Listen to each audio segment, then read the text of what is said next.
Hari ini, dunia sedang menyaksikan dua kekuatan besar saling bertarung. Tapi ini bukan perang tank dan misil. Ini perang ekonomi.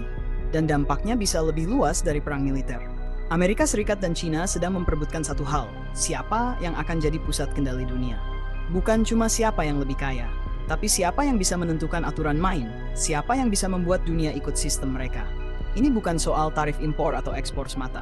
Ini adalah soal mata uang, teknologi, sumber daya, dan aliansi global. Sebuah perebutan kendali atas masa depan. Selama hampir satu abad, Amerika Serikat berdiri sebagai penguasa ekonomi global. Mereka punya dolar, sistem perbankan internasional, pengaruh di IMF, World Bank, bahkan hak veto di berbagai lembaga dunia. Semua itu membuat Amerika Serikat bukan sekadar kuat, tapi dominan. Lalu datang China. Pelan tapi pasti, mereka membangun kekuatan dari bawah industri, ekspor, infrastruktur, bahkan teknologi. Mereka tidak ingin sekadar jadi pemain besar, mereka ingin jadi pusat permainan. Dan inilah yang bikin benturan ini tak terhindarkan. China tak mau lagi tunduk pada sistem yang dibuat Barat.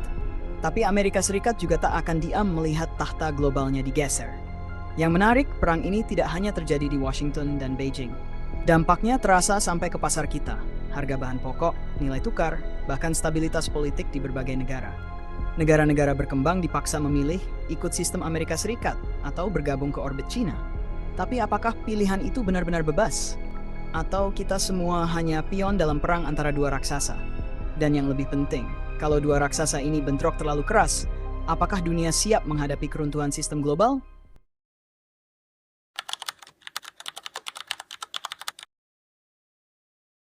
Sejak Perang Dunia Kedua berakhir, satu mata uang telah mendominasi dunia, dolar Amerika.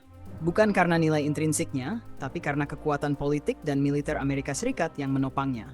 Dengan status sebagai Global Reserve Currency, dolar menjadi poros perdagangan internasional. Negara-negara butuh dolar untuk impor energi, bayar utang luar negeri, dan membiayai cadangan devisa mereka.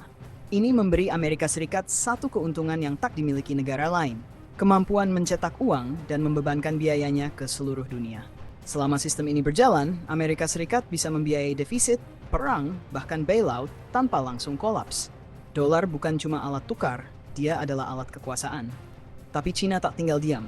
Mereka tahu selama dunia pakai dolar, maka Amerika Serikat tetap di atas. Maka sejak 2 dekade terakhir, Beijing mulai menyusun serangan balik. Langkah pertama, internasionalisasi yuan. Lewat kerjasama bilateral, China mulai mendorong perdagangan dengan mata uang mereka sendiri. Lewat Belt and Road Initiative, mereka biayai proyek infrastruktur lintas benua dengan syarat pakai yuan bukan dolar. Langkah kedua, digitalisasi. China adalah negara besar pertama yang meluncurkan mata uang digital bank sentral. Dengan yuan digital, China ingin memotong sistem perbankan tradisional dan menciptakan jalur baru yang tak bergantung pada sistem SWIFT, Visa, atau Mastercard. Langkah ketiga, cadangan emas China terus bertambah. Mereka tahu kalau dunia mulai kehilangan kepercayaan pada dolar. Satu-satunya yang bisa jadi jangkar baru adalah aset real. Dan emas adalah sinyal ke pasar. China sedang siapkan alternatif. Pertanyaannya sekarang bukan lagi, apakah China bisa menyaingi dolar? Tapi, apa yang terjadi kalau dunia mulai meninggalkan dolar? Risikonya besar. Karena sistem global hari ini dibangun di atas utang berbasis dolar. Kalau kepercayaan pada dolar runtuh, seluruh pasar keuangan bisa ikut tumbang. Negara-negara akan berebut likuiditas, mata uang lokal bisa kolaps, dan China, dengan semua sistem alternatif yang sudah mereka bangun, bisa jadi satu-satunya jangkar baru. Bukan berarti yuan akan otomatis jadi pengganti. Tapi kalau sistem lama runtuh, dunia akan terpaksa menerima aturan baru, dan itu adalah momen yang paling ditakuti Washington.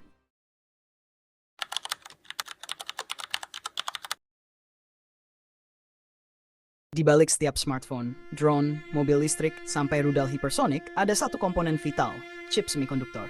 Dan saat ini, chip bukan cuma teknologi, ia adalah kekuatan strategis. Amerika Serikat tahu betul pentingnya chip. Itu sebabnya mereka blokir China dari akses ke teknologi chip tercanggih. Mulai dari pelarangan ekspor mesin litografi hingga tekanan ke Taiwan, yang jadi pusat produksi global. Tapi China nggak tinggal diam. Mereka menggelontorkan miliaran dolar untuk bangun industri chip mandiri. Karena mereka sadar, tanpa chip, masa depan mereka dikunci. Ini bukan cuma soal produksi. Ini soal siapa yang bisa berpikir lebih cepat, menghitung lebih akurat, dan mengendalikan lebih banyak sistem di dunia digital. China memimpin dunia dalam implementasi sinyal 5G. Dengan jaringan ini, mereka bisa kontrol data dalam skala besar dan waktu nyaris real time. Huawei jadi simbol dari ambisi ini dan sekaligus alasan kenapa Amerika Serikat begitu panik. Di sisi lain, Amerika Serikat unggul dalam pengembangan AI. Google DeepMind, OpenAI, Microsoft, semuanya berbasis di sana. Tapi China punya keunggulan besar yang tak dimiliki Amerika Serikat. Data, ratusan juta penduduk, sistem pengawasan ketat dan integrasi data yang hampir total, patuh. Perang ini tak terlihat di layar, tapi sangat terasa di kebijakan, sanksi, larangan aplikasi, dan ketegangan antar perusahaan teknologi. Dunia sedang terbelah, internet versi barat dan internet versi China. Dulu, siapa yang punya senjata nuklir, dia ditakuti. Hari ini, siapa yang punya data dan algoritma, dia yang mengendalikan segalanya. Pasar, opini publik, sistem keuangan, bahkan arah politik. Amerika Serikat dan China sedang saling blokir, saling sadap, saling curiga. Tapi satu hal yang jelas, keduanya tahu, ini bukan lagi soal siapa punya lebih banyak uang. Ini soal siapa yang bisa membentuk realitas digital, memprediksi perilaku global, dan membangun sistem yang menggantikan cara kerja dunia. Karena di masa depan, mungkin bukan negara yang memerintah rakyat, tapi sistem yang memerintah semuanya.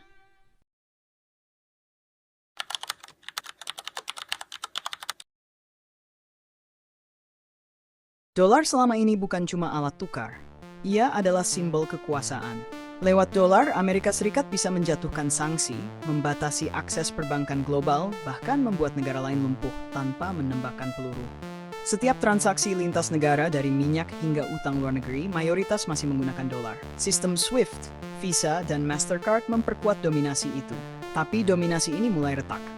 Negara-negara mulai mempertanyakan, kenapa harus tergantung pada mata uang negara lain? Dan di tengah keresahan itu, China datang menawarkan alternatif. China adalah negara besar pertama yang meluncurkan mata uang digital resmi, YI atau Yuan Digital. Bukan sekadar eksperimen, mereka sudah uji coba di lebih dari 20 kota dengan ratusan juta transaksi. Tujuannya jelas, keluar dari bayang-bayang sistem dolar. Dengan Yuan Digital, China bisa langsung bertransaksi antar negara tanpa lewat sistem perbankan barat. Lebih dari itu, mereka sedang dorong penggunaan Yuan dalam proyek Belt and Road. Negara-negara Afrika, Timur Tengah, bahkan sebagian Asia, perlahan diajak masuk ke sistem baru. Bebas dari dolar, bebas dari SWIFT. Dan kalau semakin banyak negara ikut, dominasi dolar bisa mulai goyah. Semua negara besar sekarang kejar-kejaran bikin mata uang digital, termasuk Amerika Serikat. Tapi bedanya Amerika Serikat masih tersandera sistem lama. Bank swasta, kepentingan politik, dan dominasi Wall Street. Sementara China justru mulai dari nol dan membangunnya untuk kontrol penuh. Pertanyaannya sekarang bukan cuma soal teknologi, tapi soal siapa yang akan mengatur sistem baru ini. Apakah kita sedang masuk ke era yang lebih bebas?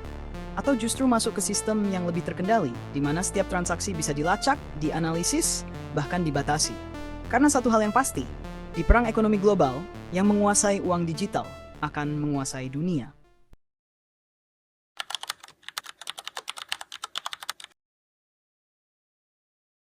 Dulu, setelah Perang Dingin, dunia mengarah ke satu sistem global, kapitalisme liberal, perdagangan bebas, dan dominasi dolar. Tapi hari ini retakan mulai terlihat jelas. Negara-negara mulai berpaling dari sistem barat, dan China muncul sebagai kutub alternatif. Bukan lagi cuma soal ekonomi, ini soal ideologi. Amerika mendorong keterbukaan pasar, demokrasi liberal, dan aturan main global yang dikendalikan oleh institusi seperti IMF, WTO, dan World Bank. China menawarkan sesuatu yang lain. Pembangunan cepat tanpa syarat politik, investasi besar tanpa intervensi ideologis, dan sistem alternatif yang lebih condong ke arah kendali negara. Dua poros ini kini saling menarik sekutu. Amerika Serikat masih memimpin G7, klub negara-negara kaya yang jadi poros barat. Tapi China, bersama Rusia, India, Brasil, dan Afrika Selatan membentuk BRICS. Dan dalam beberapa tahun terakhir, BRICS berkembang cepat, bukan cuma dari jumlah anggota, tapi dari pengaruh. Bahkan, ada rencana membuat mata uang bersama BRICS untuk melawan dolar. Mereka juga bentuk New Development Bank sebagai tandingan World Bank. Di sisi lain, G7 makin defensif, menguatkan sanksi, menyebar pengaruh lewat bantuan, dan mempersenjatai sistem finansial global. Bahkan negara-negara netral pun sekarang ditekan untuk memilih, ikut sistem lama atau ikut sistem baru. Asia Tenggara, Afrika, Timur Tengah, Amerika Latin, semuanya jadi medan perebutan pengaruh. China hadir dengan proyek infrastruktur, utang murah, dan akses pasar. Amerika Serikat hadir dengan dana bantuan, kerjasama militer, dan tekanan diplomatik. Tapi seringkali, pilihan itu bukan tentang ideologi. Negara-negara ini hanya ingin bertahan. Mereka cari siapa yang lebih bisa bantu pertumbuhan, dan siapa yang lebih sedikit menuntut. Tapi konsekuensinya besar. Karena saat aliansi-aliansi ini semakin tegas, dunia bergerak ke arah yang makin terpecah. Dan kalau dua sistem ekonomi besar saling menutup akses, bisa jadi globalisasi seperti yang kita kenal sudah diambang kematian.